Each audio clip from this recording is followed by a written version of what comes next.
ఒక ఐఏఎస్ ఇటువంటి వ్యాఖ్యలు చేయడానికి మీరు ఎలా చూస్తారంటే? లేదండి, ఐఏఎస్ కాదు, ఎవరు కూడా ఇట్లాంటి వ్యాఖ్యలు చేయడానికి వీలు లేదు. ఆమె ఒక ఐఏఎస్ ఆఫీసర్ అయినందుకు ఇంకా చాలా ఘోరమైన విషయంగా తీసుకోవాలి దీన్ని. రాజ్యాంగ వ్యతిరేకంగా మాట్లాడిన స్మితా సబర్వాల్ మీద ఖచ్చితంగా కేసులు వేయాలి. ఆమె రాజ్యాంగ స్ఫూర్తిగా పనిచేయాల్సిన అధికారి రాజ్యాంగ వ్యతిరేకంగా మొత్తం దేశంలో ఉన్న ఒక సెక్షన్ని, ఒక కమ్యూనిటీని ఎంత అవమానకరంగా మాట్లాడడం, అంటే వేలెత్తి మీరు పనికిరారని చెప్పడం అనేది వాళ్ళకి ఎంత భయంకరమైనటువంటి ఆత్మనిర్వృతిని కలిగించారో వాడికి అర్థమైతే ఆమె కంటిన్యూ చేయకపోను. దాన్ని సమర్థించుకోవడం, మళ్ళీ రీట్వీట్ చేయడం అనేది తప్పు. ఖచ్చితంగా ఆమె మీద కేసులు వేయాలండి. ఈ కమ్యూనిటీ అందరూ కూడా 24 అవర్స్ టైం ఇచ్చామంటున్నారు, కానీ 24 అవర్స్ కాదు, 12 గంటలు చాలా. ఆమెకి 12 గంటల లోపల ఆమె క్షమాపణ చెప్పాలి, బహిరంగ క్షమాపణ చెప్పాలి. ఒక ఐఏఎస్ చేసిన తప్పు పనికి మొత్తం అందరినీ అదే కదా, దానికి దీనికి సంబంధం ఏంటండి?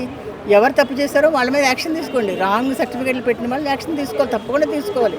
కానీ మీరు పనికిరారని చెప్పడానికి ఆమె ఎవరండి? హూషి ఒక ఐఏఎస్ ఆఫీసర్ అయ్యి ఉండి ప్రజలకు సన్నిహితంగా ఉండాల్సిన వ్యక్తి, అందరినీ సమానంగా చూడాల్సిన వ్యక్తి ఇంత ఘోరంగా మాట్లాడడం అనేది చాలా తప్పు. ఆమె మీద ఖచ్చితంగా గవర్నమెంట్ యాక్షన్ తీసుకోవాలి, వీళ్ళు కూడా తీసుకోవాలి. ఎవరైతే అవమానపడ్డారో, బాధపడుతున్నారో వాళ్ళకు కూడా తప్పకుండా కేసులు వేసి ఆమె బుద్ధి చెప్పాలండి. ఇంక ఇట్లా ఎవరు ముందు మాట్లాడకుండా ఆమె గుణపాఠం చెప్పాలి. మీరు స్పందిస్తున్నారు కానీ, అంటే మిగతా ఐఏఎస్లు కానీ ఎవరు కూడా స్పందించలేదు. స్పందించాలి. మరి మీడియాలో మీరు గట్టిగా వస్తే కనుక ఎవరికి ఇది బహుశా తెలిసిందో లేదో తెలియదు. ఇప్పుడు ట్విట్టర్ అనేది ఎంతమంది చూస్తారండి, నేను కూడా చూడను. అంటే మీడియా ద్వారా తెలిసింది ఇట్లా మాట్లాడింది కూడా, అందుకని ఈ మీటింగ్ నేను వచ్చాను.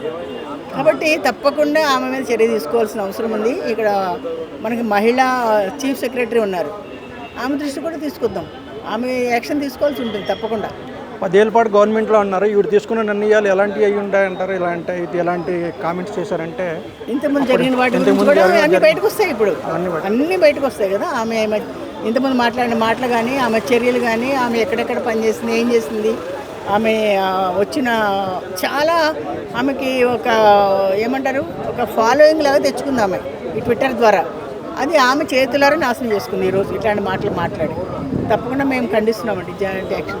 ఎటువంటి యాక్షన్ చేయాలనుకుంటున్నారంటే ఎటువంటి చర్యలు తీసుకోవాలి? పోలీస్ కేసు అయితే ఇంకా సీరియస్ కేసు అవుతుంది కదండి, క్రిమినల్ కేసు అవుతుంది. ఆ రాజ్యాంగ వ్యతిరేకంగా ఎవరో మాట్లాడకూడదు.